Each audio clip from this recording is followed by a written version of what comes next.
You know, sometimes life gives you a lot of lemons and you end up drowning in them. I faced a situation like that when I really didn't know what I could do to make my life better. I'm a simple woman and my name is Stella. I had a husband named Jack who was the absolute love of my life until he showed me the worst side of him. My love for him dwindled away the day that he took me to his mother's rented apartment to check on his mom. Jake's mom, Lisa, was recovering from a stroke, and I was genuinely concerned about her, but I was super surprised to see her fit. I said in surprise, "Hey, Lisa, you seem to be doing well after the stroke, and you can walk. Jake told me that you were paralyzed." "As you can see, I'm not paralyzed anymore." "It's good to see that, Lisa. Did the doctors finally find a way to treat it?" And that's when Lisa and Jake looked at each other and laughed. It was like an outworldly experience I felt at that time. I still remember how my husband and mother-in-law kept chuckling and said, "Mom was never paralyzed, Stella. She's fine. She had a minor stroke. It's not serious." Wait, what?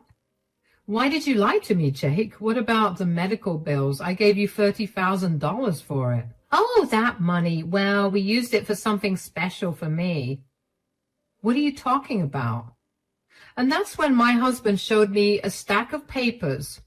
My eyes widened in surprise when I realized that it was property papers. It was a house purchased with Lisa's name on it. My world became dark as I realized that my husband and mother-in-law had fooled me completely. And the damage they did was so much more than anyone could imagine. My hands shook as I looked up from the papers. I had tears in my eyes and I said, "You tricked me, didn't you, Jake? I gave you my life savings so that you could lay your paralyzed mom's bills. But it was all a lie. You bought her a house with my money. How could you do this?" "You can be pretty dense sometimes, Stella. I've been telling you to give up your savings for my mom, but no, you wouldn't listen to me. So we came up with this plan on impulse when I went to the hospital for the stroke. You fell right into the trap like the fool you are." "You two stole from me so that you can have a house? How could you do this to me?" I was a crying mess when I realized how badly I had been played. Lisa and Jake simply laughed and paid no heed to my tears. They kept saying how my mother-in-law deserved to have her own house since I had one too. Jake and I had numerous arguments in the past and he kept asking me for my savings, but I refused because I didn't owe that mooching woman anything. Besides, since Jake had student loans and was paying his mom's bills, he barely contributed to the household. That $30,000 was the only money I had left to my name, and I knew building it back up would take me at least 5 years. Jake and I fought a lot that day, and I left the apartment crying. He stayed back with his mom because he thought I was overreacting. Jake kept saying that we were family, so my money was their money too. I simply didn't have it in me to argue with him anymore. I was already too heartbroken and felt vulnerable with no money to my name. 3 days passed and Jake didn't return home. He also refused to apologize or do something to give me back my money. Instead, he was asking me to apologize for being selfish and stuck up. I felt so alone and betrayed that I didn't know what to do. When I thought all hope was lost, I heard from Lisa's sister, Frida, that she was coming to visit us. She is a rich widow living in another state and is concerned about Lisa, so she was flying down to see her. And when I got the news, I immediately knew that I had to tell her what happened. So when she reached her hotel, I visited her and told her everything. Frida didn't know that Lisa was absolutely fine now, and what they did to me angered her a lot.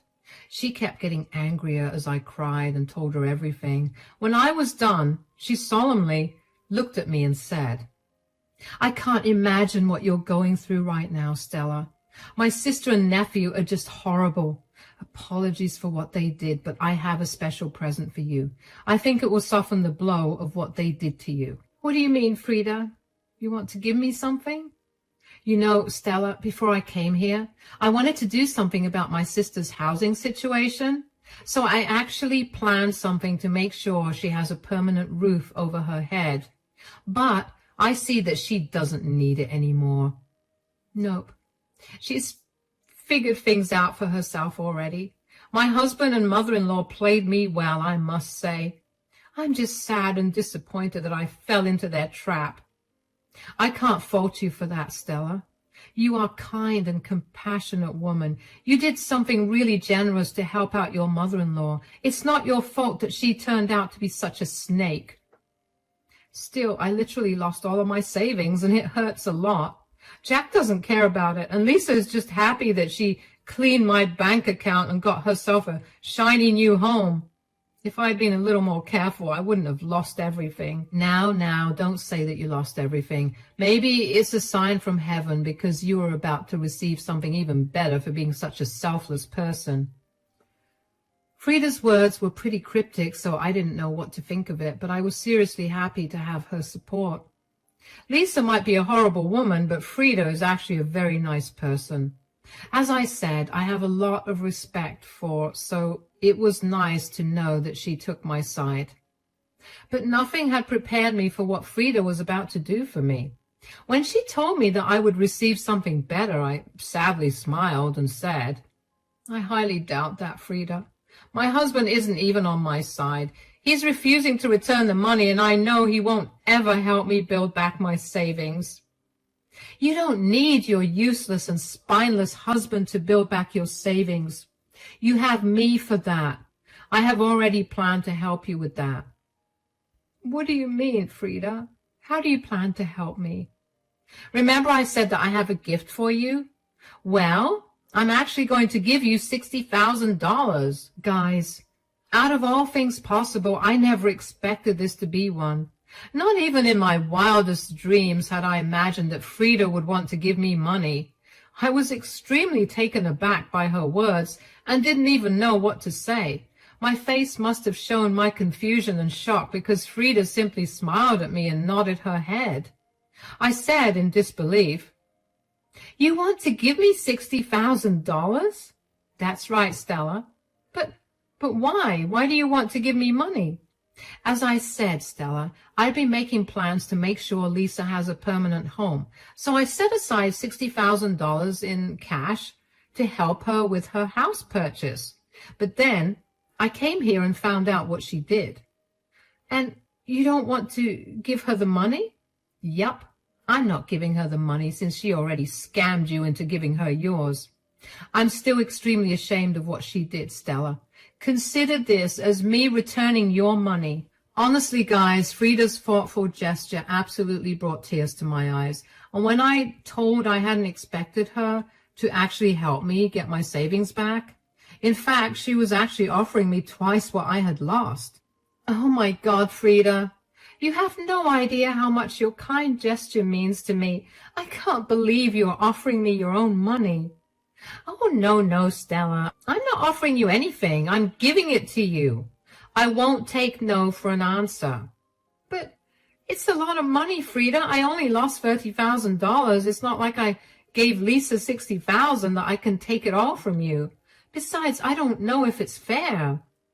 It is fair, Stella. Think of it as exchanging gifts.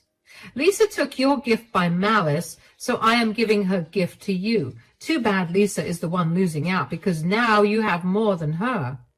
Are you sure you want this, Frida? My stupidity is completely on me. I don't want you to lose money just because I made a bad decision in life. Oh, dear. I'm not losing out on money, Stella. I have always taken care of Lisa, and she knew she could count on me. But she went out of her way to be malicious and scammed you. I do consider it a little bit of my fault that she has become this entitled. Jake getting entitled is totally her fault, though. Don't blame yourself, Frida. You tried to do something nice, just like I did. At least now I have a way of getting it back. I don't think I deserve all the money, though. You deserve the money, Stella. Besides, I'm going to give it to you whether you like it or not. I always reward kind gestures, and you have been nice to my family. Frida kept insisting that I deserved the money and that it was a gift from her. I was so moved by her gesture that I ended up crying and thanking her. Frida smiled at me, but still seemed to have been engrossed with what I told her. After a while, she said, "You know what, Stella? I think you should go with me when I visit Lisa. I would love to see the look on her face when she realizes how badly she messed up." "That would be funny indeed, Frida, but I don't know if I want to face my husband right now. Things are pretty tense between us, and I don't feel like getting into an argument with him again." That seems like a problem that you need to solve, Stella. What your own husband did to you is absolutely horrible, and I am saying that even when I'm related to him. He betrayed your trust in a bad way. I know, Frida. I've been so mad at him ever since I found out. You know, he actually laughed with Lisa when telling me how he lied to me. That completely broke me from the inside. Look, Stella, Jake might be my nephew, but I won't deny the fact that he has turned into an absolutely entitled monster because of his mother. Do you think you can be in a marriage where your own husband doesn't respect you and betrays you like this? Now, that thought was something that was bothering me for a while. Ever since I found out what my husband did, I felt like I didn't even know him anymore. The Jake I knew would never betray me like this, but he did. And in one of the worst ways possible. The most disturbing part in all of this was that Jake wasn't even remorseful about what he did. In fact, he seemed to be proud of his own actions and made it clear that he won't even try to restore my savings. He ran away from me like a coward and hid in his mom's place. And he had the audacity to ask for an apology from me. Frida was right. Jake was a horrible man. So then and there I made up my mind and said, "That thought had been bothering me a lot, Frida, but I think I know what I'm going to do about Jake. Answering your question, no, I won't be able to live with someone who betrayed me like that." "I think so too, Stella. So what are we going to do now?" "I think I'm going to move forward with separation and divorce. Jake could have done a lot of things to make the situation better. Even after losing all my savings, I would have given him a chance if he had at least shown remorse. But no, he chose to leave and join his mother, who started this drama in the first place. Jake is truly an abominable husband. In times like these, I find it relieving to know that I don't live near all of this drama. I'll let you in on a little secret. I was giving Lisa the money so that she wouldn't get ideas about settling anywhere near me. For the first time in over a week, I finally laughed out loud. Frida was truly a godsend for me. If she hadn't come here and helped me out, Lord knows what I would have done. Maybe I would have divorced Jake, but I wouldn't have gotten my money back. Now, I wasn't just getting my money back, I was actually getting back twice as much as I lost. Frida was a lifesaver, and I don't know how to express my gratitude to her. Frida and I had a long talk about what happened and what our next steps would be. I was really down for some revenge and really wanted both Jake and Lisa to suffer for trying to scam me. Within this time, Frida received a phone call from Lisa, who wanted to know when she would come to visit her. I guess she was excited to tell her sister all about the new house she had acquired. I wasn't surprised that she didn't tell Frida how she got the house. Lisa probably knew very well that Frida would not approve of what she did. I guess she wanted to see Frida in person so that she could soften the blow or something. Or maybe they had expected me to stay quiet and just deal with it. Anyway, none of that happened since I already told Frida the truth. Frida never mentioned the house or the fact that I told her everything. She acted pretty normal and promised to go visit Lisa the very next day. After that phone call, we discussed our little plan before finally going to face Lisa and Jack. That evening, after leaving Frida's house, I went straight to a lawyer to see what divorce would entail for me. I gave my new lawyer the go-ahead to prepare papers for the divorce. There was no way I was compromising my self-respect and risking my money again. I was leaving Jack for good, and this was the first step in that direction. Frida and I both went to Lisa's rented apartment the next day. When Jack opened the door, his face sank because he hadn't expected me to be there. He didn't cause a scene, though, as he led us into the living room. Lisa, who was sitting there, was genuinely excited to see Frida, but her smile left her face when she spotted me with her. She said with a nervous voice, "Hey, Frida, how are you? You should have told me that you two would be coming here together. I had no idea." "Why? Does your own daughter-in-law need permission to come to your house? I thought she should come along since her husband is here as well." "Oh, good thing you brought her along. It would be nice to have a big family dinner after so long."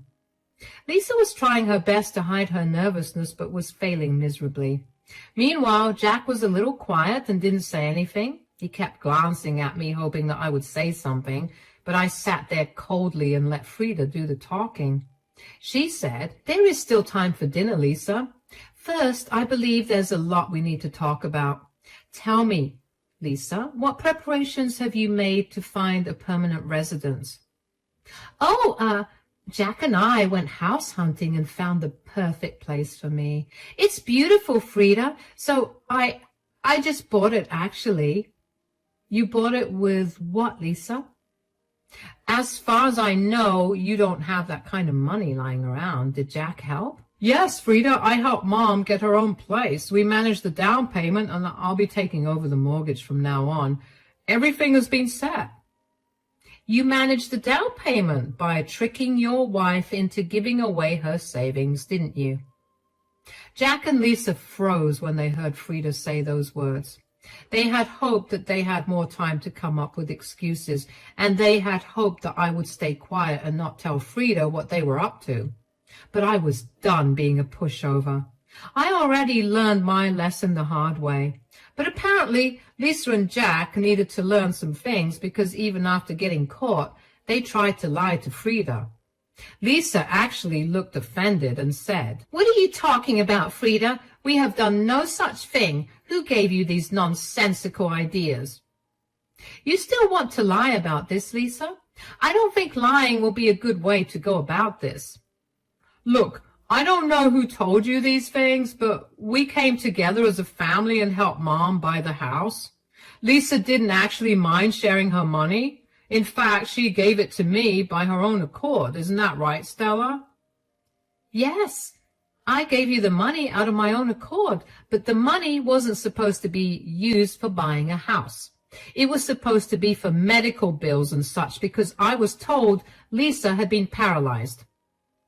"Why are you lying to Frida? My son would never do anything like this." "Your son did do this, and you helped him, Lisa. Don't forget that I have text messages between all three of us. I showed Frida everything. Sometimes my husband and mother-in-law can be pretty dense about stuff. It completely left their mind that I had proof in the form of texts and even call recordings where they admitted and defended themselves for scamming me. When I reminded them of this fact and told them that I had shown Frida everything, they were shocked and embarrassed. They didn't have any shame in front of me, but they sure did have some shame in front of Frida. Frida looked pretty angry and cold when she said, "I have seen all of those texts and even call recordings. I know what you two have done. Don't you have any shame? Lisa, what is wrong with you? Why are you taking Stella's side, Frida? She's a part of this family, so she needs to help out. Giving my poor mother some money wouldn't kill her." "Excuse me, Jake? Why should I have to support your lazy mother who doesn't even want to work and just wants to mooch off of me? Besides, you didn't take some of my money. You literally took all of it." "We deserve this much from you, Stella. You need to stop being such a selfish person. For years we kept asking you for help so that I could finally live in a house I own, but you were never willing to help out. You forced us to take this path." Lisa and Jake turned out to be even worse than we had imagined. After literally bleeding me dry, they were calling me selfish and blaming her misdeeds on me. It was just outrageous behavior. I was super angry and ready to storm at them, but Frida's voice boomed out before I could form a reply. Enough is enough, Lisa. I can't believe you and your worthless son are still trying to defend yourselves. Don't you two have any shame? When did you turn into such an entitled and selfish person? Are you really taking her side, Frida? Yes, I am taking her side because you two are wrong. What you did was absolutely horrendous. What option did we have, Frida? Mom needed her own place. We had to do something. Don't give me that nonsense, Jack. Lisa can do just fine living in a rented apartment. Plus, if she wanted a house for herself, she should have worked like the rest of us. I was even going to help her get a house and actually set aside cash for it when I came here. Lisa now looked at Frida happily, thinking that her luck had just opened up. She had that look on her face which people get only when they win jackpots or something. Even Jake looked really surprised and happy to hear that there was more money coming in for his mother. However, Frida and I knew exactly what was happening with the money. She didn't say anything, and neither did I. Lisa excitedly said, "Oh my God, are you going to give me money? That's so generous of you, Frida. I always knew that you cared about me the most. You are the best sister, you know." "Hold your horses, Lisa. I did arrange some money for you, but it looks like you won't need it anymore." "What are you talking about, Frida? Of course I need it. The house isn't paid in full anyway." "Yeah, we could really use some money to pay off the house. It will really help with the mortgage." I do think $60,000 would immensely help with the mortgage, maybe even help you buy furniture or decorate the house." Yes, $60,000 is a lot of money. Oh God, I will be able to do so much with it. "I say we split it 50-50, Mom. You can use $30,000 to buy furniture and the rest, $30,000 for the mortgage." Jack and Lisa were excitedly planning what they would do with Frida's money. Their greed and entitlement were truly amusing to watch, since it didn't involve my money anymore. Anyone who saw them now would think of them as children who were completely dependent on others for money. It was just pathetic. However, I was enjoying the show, and so was Frida. She looked at me and smiled. I knew that she was playing around and trying to find the best way to reveal the reality to them. We were having fun watching them make a fool of themselves.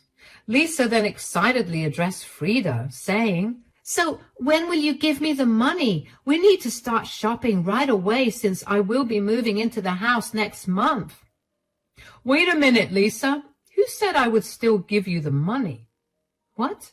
What do you mean, Frida? We just explained to you why we still need the money." "Yes, you did. But I am still not under any obligation to give you the money. To be honest, I still haven't gotten over how you robbed the poor girl Stella of your stupid house. So I have actually decided to give her the money." The look on their faces was absolutely priceless. Lisa and Jack were shocked that Frida would even think about doing this.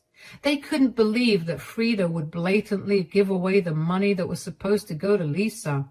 They kept looking at my face and Frida's, trying to understand if this was a joke. And when they realized it wasn't a joke, Lisa was downright angry and said, "You plan to give the money to Stella? Why would you do that?" "Why would I do that?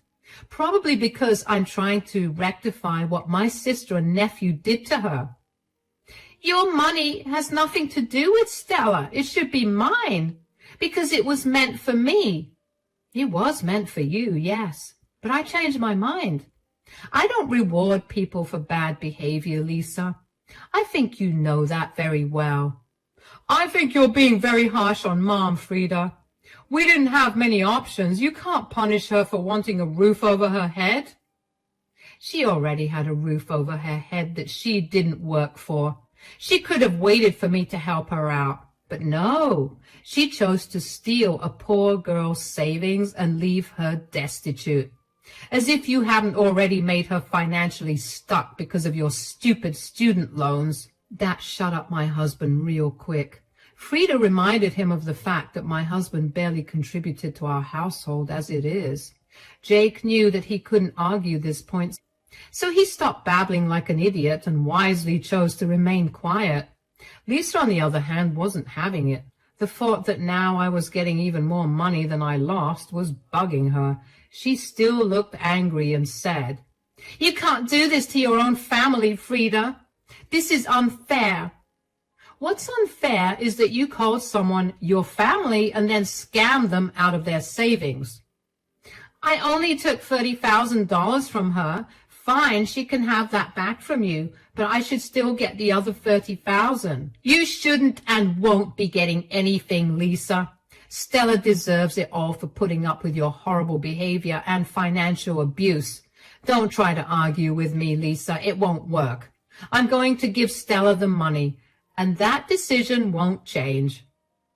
Lisa still wasn't having it and kept throwing a tantrum. Frida was used to her sister's antics, so she remained calm and just kept saying that she wouldn't change her mind. Lisa was now acting really crazy and was freaking out.